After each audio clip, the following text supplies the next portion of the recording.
आज अपन लोग पाचन तंत्र पढ़ेंगे। क्या पढ़ेंगे? पाचन तंत्र। क्या पढ़ेंगे? पाचन तंत्र। देख रहे हैं चित्रानुसार, देख रहे हैं यस सर। भी बने हैं। मानव के शरीर में कई तंत्र हैं, जैसे पाचन तंत्र, जैसे पाचन तंत्र, श्वसन तंत्र, पाचन तंत्र, श्वसन तंत्र, तंत्रिका तंत्र, रक्त परिसंचरण तंत्र। पाचन तंत्र में मतलब हम लोग खाना खाते हैं, जो क्या होता है बचता है उसमें पाचन तंत्र में आता है। श्वसन मतलब जो सांस लेते हैं और सांस छोड़ते हैं, श्वसन तंत्र में। और तंत्रिका तंत्र में मतलब मस्तिष्क में, तंत्रिका तंत्र जिससे मस्तिष्क को सूचना पड़ता है, कोई काटा है हमारा तो तंत्रिका तंत्र के माध्यम से मस्तिष्क तक जानकारी सूचना पहुँचे ना। इसको मस्तिष्क तंत्रिका, मस्तिष्क भी इसी आता है। और रक्त परिसंचरण तंत्र, रक्त परिसंचरण तंत्र मतलब जिसमें खून दौड़ता है। रक्त मतलब रक्त का आना जाना होता है। तो देखिए कौन कौन से अंग सम्मिलित होते हैं? मुख गुहा। कौन होता है? मुख गुहा। क्या बोलेंगे? मुख गुहा। क्या बोलेंगे? मुख गुहा। मुख को क्या बोलेंगे? मुख गुहा। और फिर ग्रसनी, फिर ग्रासनी, फिर अमाशय, फिर छोटिया, फिर बढ़िया, फिर अमाशय, मलाशय, लाल ग्रंथि, जठर ग्रंथियाँ, यकृत ग्रंथियाँ, अग्न्याशय। पाचन तंत्र में बहुत बड़ा योगदान है। ठीक है? जैसे ही हम लोग भोजन करते हैं, जैसे हम लोग भोजन करते हैं तो भोजन में आप लोग जानते हैं कि जो भोजन होता है ना उसमें रोगाणु भी आते हैं। हमारे शरीर में 3 प्रकार से रोगाणु प्रवेश कर सकते हैं। तो दूषित भोजन से, दूषित गैस मतलब ऑक्सीजन से, दूषित ऑक्सीजन से और दूषित जल से, पानी जब पीते हैं दूषित जल, दूषित पानी, दूषित हवा से प्रवेश करते हैं। जैसे हम लोग भोजन करते हैं मुख से, कहाँ से करते हैं? मुख से ही भोजन पचना चालू हो जाता है। कहाँ से चालू हो जाता है? मुख से। इसको मुख गुहा बोलते हैं। जैसे हम लोग भोजन किया और मुंह में 4 प्रकार के दांत पाए जाते हैं। ठीक है? मुंह में 4 प्रकार के दांत पाए जाते हैं।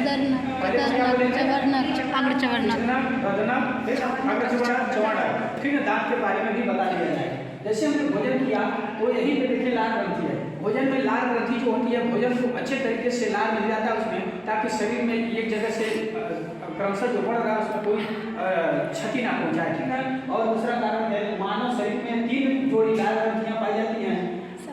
लाल के ग्रंथि से टाइलिन हम पता है जो बांसरागी ग्रंथियां होती हैं और अंतःस्रावी ग्रंथियां होती हैं। बांसरागी ग्रंथियों से कौन सा एंजाइम निकलता है? एंजाइम निकलता है। और अंतःस्रावी ग्रंथियों से हार्मोन से निकलता है। पता है ना?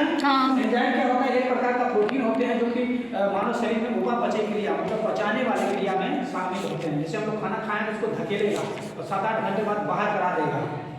मतलब एक प्रकार का जैव उत्प्रेरक मतलब भोजन को पचाने के काम में आता है। तो एंजाइम स्टार्च को मंड भी बोलते हैं। क्या बोलेंगे?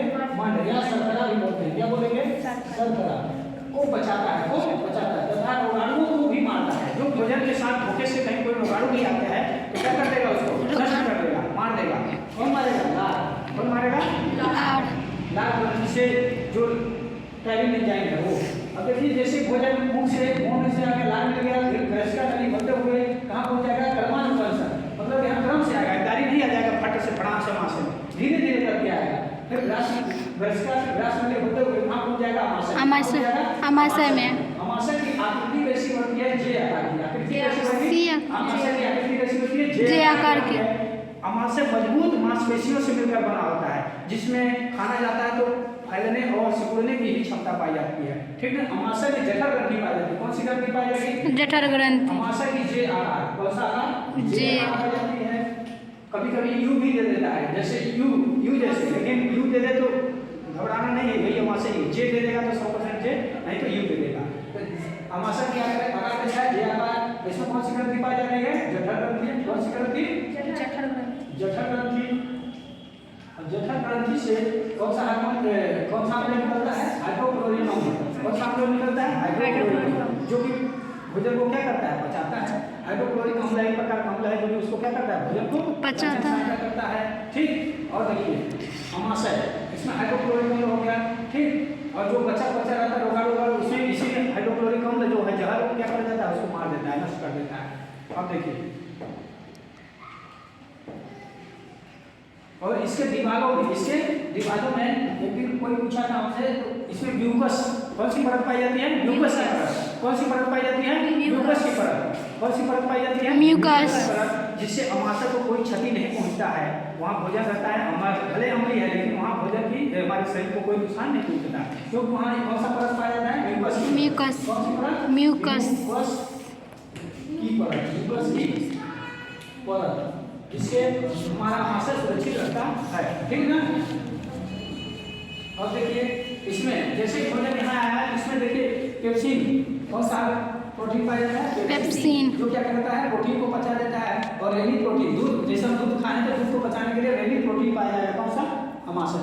अब जैसे भोजन यहाँ से अमाशय से कहाँ जाएगा? छोटी आंत में जाएगा। कहाँ जाएगा? छोटी आंत में। इसके बीच में आप लोग देखे होंगे कि यहाँ एक यकृत है। क्या है ये? यकृत। यकृत है, इसी को लिवर बोलते हैं। इसी में एक इसको बोलते हैं पित्ताशय। क्या बोलते हैं? पित्ताशय।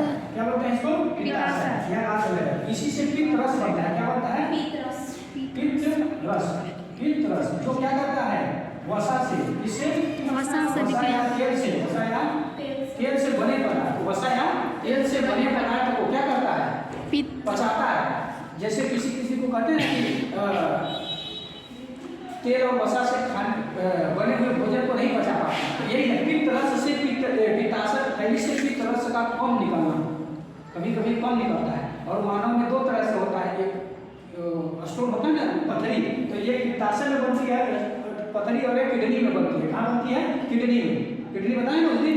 Yes sir. जब ग्रंथि पढ़ा रहे थे तो किडनी में, एड्रिनल ग्रंथि के जस्ट नीचे किडनी ग्रंथि मिलती है। यहाँ जो शरीर में गड्ढे हैं ना, बस वहीं किडनी है, तो उसमें पथरी मिलती है। पथरी क्या बनी रहती है? Calcium oxalate. पथरी क्या बनी रहती है? Calcium oxalate. पथरी दो जगह बनती है। पथरी, जिसको स्टोन बोलते हैं। क्या बोलेंगे? पथरी कहाँ बनेगी? है गल ब्लैडर। कहाँ बनेगी? पित्ताशय। कहाँ बनेगी? पित्ताशय। पित्ताशय थैली में। कहाँ बनेगी? पित्ताशय थैली में। और दूसरा कहाँ बनेगी? किडनी। कहाँ बनेगी? किडनी। अब देखिए पित्ताशय थैली में जब बनती है, पित्ताशय थैली को ही पूरा निकाल दिया जाता है। क्या कर दिया जाता है? निकाल दिया जाता है।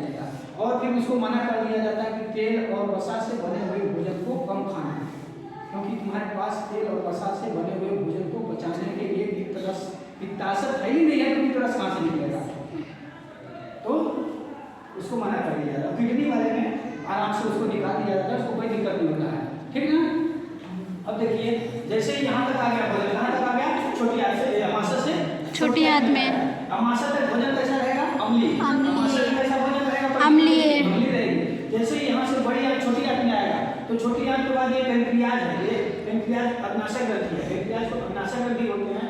इसमें एक पेनक्रियाज रस निकलता है और जो भोजन को कैसा कर देता है? क्षारी कर देता है। तो पूछेगा कोई कि अमाशय में जब भोजन रहता है तो कैसा उसकी प्रवृत्ति रहती है? अम्लीय। जैसे छोटी आंत में आ जाती है तो कैसा हो जाता है? क्षारीय। कारण क्या है? पेनक्रियाज ग्रंथि से पेनक्रियाज रस निकलता है जो कि भोजन के प्रकृति को कैसा कर देता है? क्षारी कर देता है। हम लोग क्षार बताए ना? Yes sir. हम लोग क्या होता है? स्वाद में खट्टा होता है, क्षार कैसा होता है? कड़वे, कसौली और लिटमस पत्र वाला ही बता दिया गया है सब। तो जैसे फिर छोटी आंत में जाएगा भोजन, कहाँ चला जाएगा? छोटी आंत की लंबाई, छोटी आंत को क्या बोलेंगे? छोटी आंत की लंबाई कितनी होती है? लगभग 7.5 मीटर। कितने मीटर? 7.5 मीटर। रिकॉर्ड कर। इसमें भोजन कितने घंटे रहता है? 3 से 4 घंटे तक। ठीक है? हाँ। और एक चीज और है, जैसे कोई भोजन किया अमाशय में, जैसे कोई भोजन किया अमाशय में 3 से 4 घंटे तक भोजन रहता है। और जैसे वो अमाशय से छोटी आंत में जाएगा, मतलब उसका भोजन का पच जाएगा, तो क्या हो जाएगा? क्या हो जाएगा? उसकी यकृत में ऊर्जा चली जाएगी। और कोई व्यक्ति जैसे जहर खाता है, कोई व्यक्ति जैसे जहर खाता है, तो अमाशय में 3 से 4 घंटे तक उसको बचाया जा सकता है, जब तक उसको अमाशय है यहाँ से उल्टी करा के बाहर निकाला जा सकता है। लेकिन जैसे छोटी आंत में जाएगा उसका लगभग 80% पाचन हो जाता है, और जो जहर है ऊर्जा के रूप में बदल जाएगा। ऊर्जा कहाँ जमा हो जाएगा? यकृत में। ऊर्जा कहाँ जमा होता है? यकृत। ग्लाइकोजन के रूप में। हम लोगों में मनुष्य में ऊर्जा का किस रूप में जमा होता है? ग्लाइकोजन के रूप में। किस रूप में? ग्लाइकोजन। ग्लूकोज से ग्लाइकोजन के रूप में। ठीक ना? जमा हो जाएगा। जैसे कोई व्यक्ति पूछेगा जहर खाया तो कितने घंटे तक बचाया जा सकता है? 3 से 4 घंटे तक, जब तक अमाशय में। जैसे भोजन अमाशय से छोटी आंत में जाएगा तो कहानी खत्म, कोई नहीं बचा सकता है। तो छोटी आंत में जैसे ही जाएगा तो कैसी उसकी प्रकृति हो जाएगी? क्षारी। और छोटी आंत की लंबाई लगभग कितनी है? 7.5 मीटर। कितने मीटर है? 7.5 मीटर है।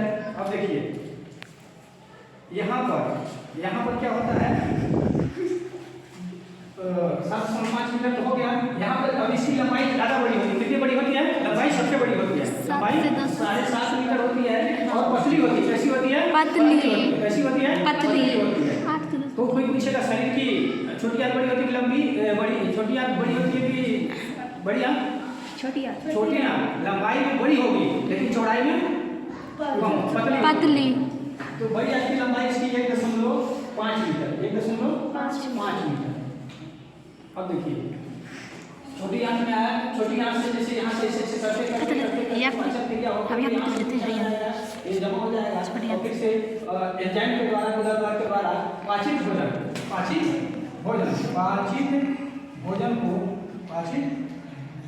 भोजन को शरीर से बाहर कर दिया जाता है। शरीर से बाहर कर दिया जाता है। तो देखिए बुधा हो जाएगा। तो कोई पूछेगा कि छोटी आंत से कितना घंटा होगा? 3-4 घंटा। फिर बड़ी आंत में चला जाएगा। तो मानव शरीर की सबसे बड़ी इसकी लंबाई क्या है ना? Yes sir. अब देखिए पेनक्रियास क्या करेगा? भोजन को कैसा करेगा? छाड़ी। और अम्ली कौन कर रहा है? अमाशय कौन कर रहा है? अमाशय पेट भी बोलते हैं। इसको क्या बोलेंगे? पेट या स्टोमक।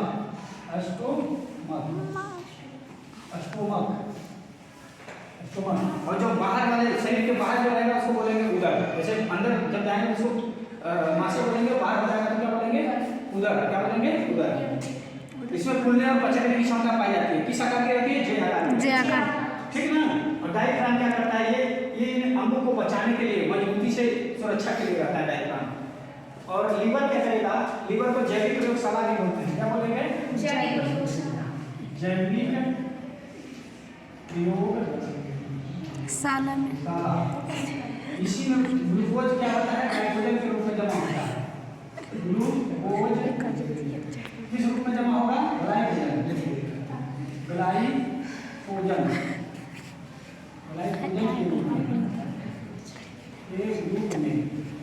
मानव शरीर में ऊर्जा कहाँ जमा होता है? यकृत में रहेगा और जो बचा रहेगा मांसपेशियों में रहेगा। कहाँ रहेगा? मांसपेशी में। मसल से जान रहे हैं? Yes sir. और देखिए ये शब्द है यहाँ प्लीहा। क्या लिखा है? प्लीहा। क्या लिखा है? प्लीहा। जो आरबीसी की कब्रगाह कहलाती है। आरबीसी की कब्रगाह। मतलब जो आरबीसी की बात जो उनके आरबीसी के जो जीवाणु आरबीसी होते हैं ना जो में मानव रक्त में आरबीसी का कब्रगाह मतलब मरता है कहीं प्लीहा में। ठीक है? तो अपन लोग देख लिए हैं कि कहाँ से भोजन चालू होगा? मुंह से।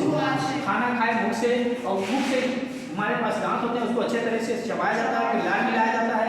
लार मिलाने के बाद एंजाइम पाई जाती है जो कि क्या करती है? रोगाणुओं को मार भी देती है और सुरक्षित भोजन हमारे ग्रसिका नली से इसमें कर्मांग वंचन पाया जाता है क्रम से। ये 2 नली होती है। एक वो होती है ना ढक्कन जैसे घाटी ढक्कन जिसको बोलते हैं। वो क्या करता है? इसमें 2 नली रहती है। एक सांस नली और एक भोजन नली। तो सांस नली के समय सांस लेते समय वो रोक देगी। एक ही द्वार खुला रहेगा। सांस लेंगे तो भोजन नहीं कर सकते और भोजन लेंगे तो सांस नहीं कर सकते। तो एक फेफड़े में चला जाएगा और यहाँ से भोजन जैसे छोटी आंत से क्रम से आएगा तो कहाँ चला जाएगा? अमाशय में। अमाशय 3 से 4 घंटे तक रहेगा। अमाशय में भोजन कितने घंटे रहेगा? 3 से 4 घंटे। यदि कोई व्यक्ति इधर देखिए कोई व्यक्ति जहर खाता है उसको कितने घंटे तक बचाया जा सकता है? 3 से 4 घंटे तक। ठीक है? और जैसे अमाशय के पास कहाँ चला जाएगा? अमाशय में कौन सा ग्रंथि पाया जाता है? जठर ग्रंथि। अमाशय की आकृति जे आकार। अमाशय की फूलने और पचकने की क्षमता पाई जाती है। ठीक ना? फैलने और सिकुड़ने की क्षमता पाई जाती है। जठर ग्रंथि होती है जिसमें हाइड्रोक्लोरिक अम्ल होता है और हाइड्रोक्लोरिक में म्यूकस की परत पाई जाती है जिससे हमारा अमाशय के परत सुरक्षित रहते हैं। और प्लीहा क्या करता है? किसी का कब्रगाह कहलाता है। और बड़ी आंत जैसे ही वहाँ से भोजन छोटी आंत में जाएगा भोजन भी 4 घंटे तक रहेगा और वहाँ से फिर कहाँ चला जाएगा? बड़ी आंत में। बड़ी आंत के बाद कहाँ जाएगा? उधर। ठीक है? बड़ी आंत में और बड़ी आंत में ही देख रहे हैं बड़ी आंत। यस इसी में पानी इसका पानी और ग्लूकोज खनिज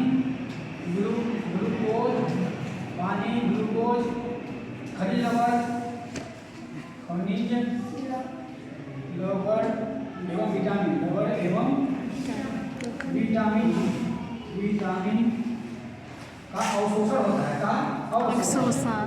अवशोषण। इनका पाचन नहीं होता है, इनका अवशोषण होता है। कोई पूछेगा पानी का अवशोषण क्या होता है? बड़ी आंत होता है, बड़ी आंत। छोटी आंत में भोजन का पाचन होता है, इसमें क्या होता है? भोजन का पाचन होता है। भोजन का पाचन होता है, भोजन का पाचन होता है, भोजन का पाचन। इसमें कार्बोहाइड्रेट, प्रोटीन, विटामिन सब होता है ना, पाचन होता है। लगभग 95% हो जाता है। कितने परसेंट? 95%। जो नहीं बचता है किसी कारण, हमारे पास एंजाइम है, वो क्या करते हैं? धक्का मार के, लात मार के बाहर निकाल देते हैं। बस रुधिर लाने शरीर से बाहर, चलो अगला आने वाला भूख लग गया है, ठीक ना? Yes sir. अब देखिए परसेस का ये छोटी आंखें होती है, ठीक है ना? बड़ी आंखें परसेस का। तो आप लोग देख लीजिए, इसमें अंग में कौन से सम्मिलित है? मुख हुआ सम्मिलित है, कौन सम्मिलित है? मुख हुआ, ग्रासनी, ग्रासनली, आमाशय, छोटी आंत, बड़ी आंत, मलाशय। ग्रंथि से लाल ग्रंथि, मुख में लाल ग्रंथि, फिर जठर ग्रंथि, अग्न्याशय ग्रंथि। Yes sir. और देखिए जीभ होता है ना, जीभ मानव मुख में जीभ भी होता है, इसका भी थोड़ा सा जीभ। क्या बोलेंगे? जीभ या जिह्वा, क्या बोलेंगे? जिह्वा, क्या बोलेंगे? जिह्वा। ये क्या करता है? इसका कार्य है भोजन को क्या करता है? भोजन को व्यवस्थित करता है, व्यवस्थित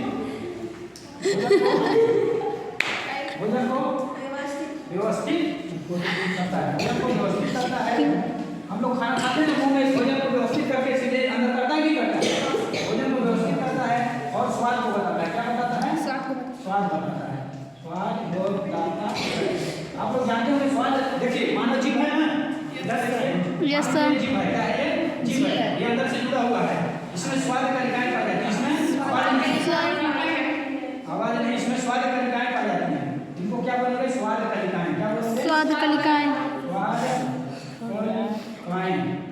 स्वाद का निकाय पाए जाते हैं। देखो जो सामने रहेगा, जो आगे की ओर रहेगा, वो काय कौन सी वेदा बताएगा? मीठा।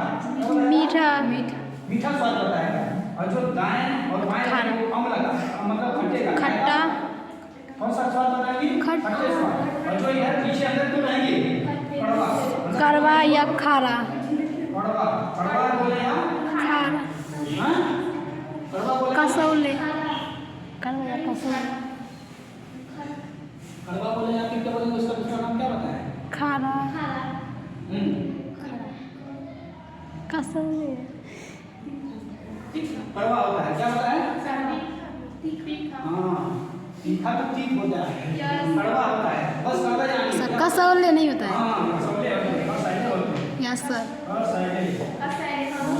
ठीक है? तो देखिए जीभ है ना, जीभ तो सामने को कौन सा बताएगा? जो कहते हैं मीठा, खट्टे, अंदर कसौले या कड़वा। ठीक ना? समझ में आ जाएगा ना जीभ? Yes sir. अब देखिए भोजन का, जब भोजन पच जाता है तो कहाँ जमा होता है? लीवर में। यदि कोई जहर खाया है तो जहर कहाँ जाएगा? लीवर में। Yes sir. अगर ऊर्जा के रूप में बदलेगा तो किसको नुकसान पहुंचाएगा? कोई व्यक्ति जहर खाएगा तो लीवर में। जब लीवर क्षतिग्रस्त हो जाता है, जब लीवर क्षतिग्रस्त हो जाएगा तो आदमी बचेगा? नहीं बचेगा। लीवर से ही, लीवर में क्या बनता है? लीवर में अमोनिया बनता है। क्या बनता है? अमोनिया। दांत कहाँ पर है? कैसे दांत पर?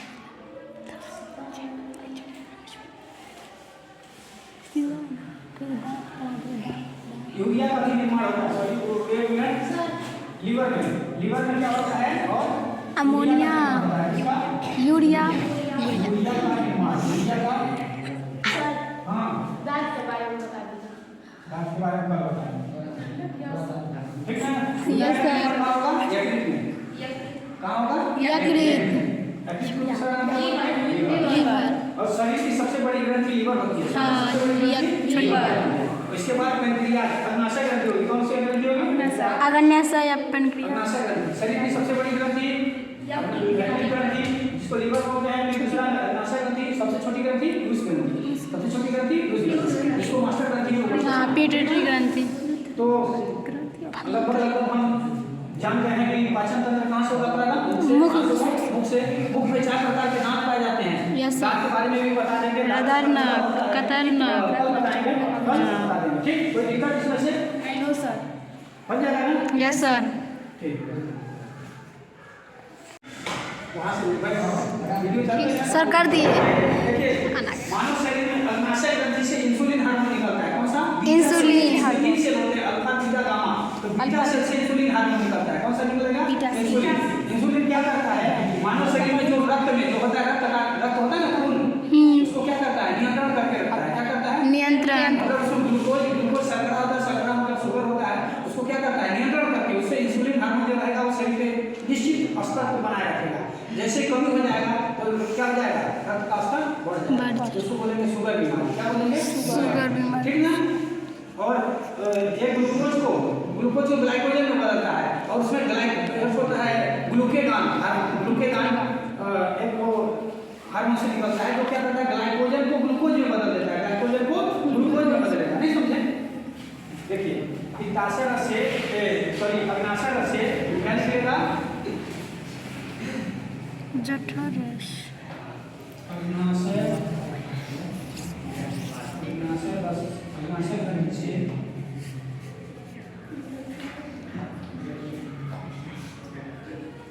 Insulin hormone. कौन सा हार्मोन? इंसुलिन हार्मोन क्या करेगा? मानव शरीर में जो शुगर होता है, शर्करा होता है, उसको क्या करता है? लेवल बनाए रखता है। क्या करता है? लेवल बनाए रखता। और ये क्या करेगा? दवाई नहीं, ये क्या करेगा? शरीर में पचे हुए भोजन से जो ग्लूकोज से क्या बदलता है? ग्लाइकोजन के रूप में बदलता है। क्या के रूप में? ग्लाइकोजन। और उसी ग्लाइकोजन को ग्लूकोज में बदलने के लिए ग्लूकेगान होता है हार्मोन। कौन सा हार्मोन होता है? ग्लूकेगान।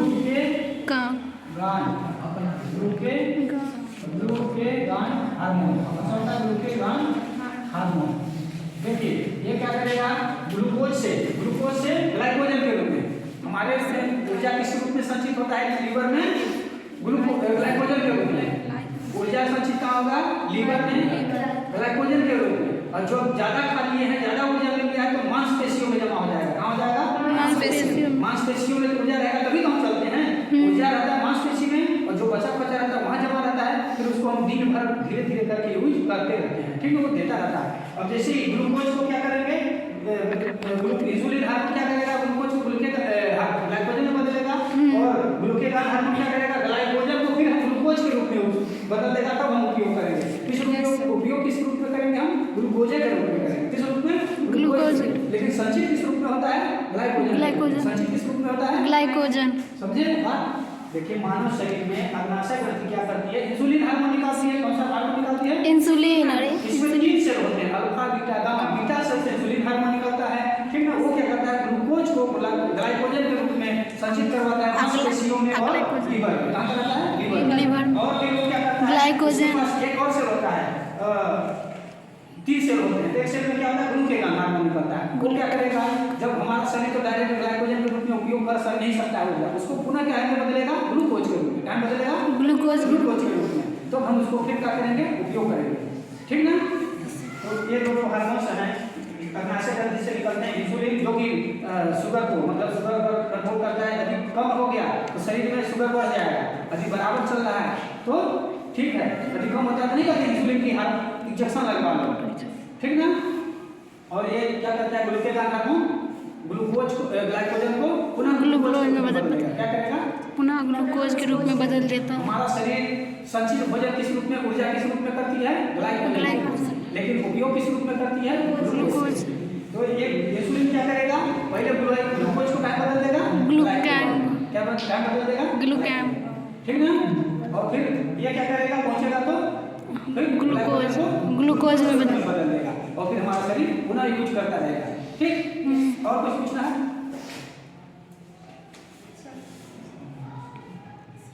हाँ, जब पढ़ लेंगे तब पहले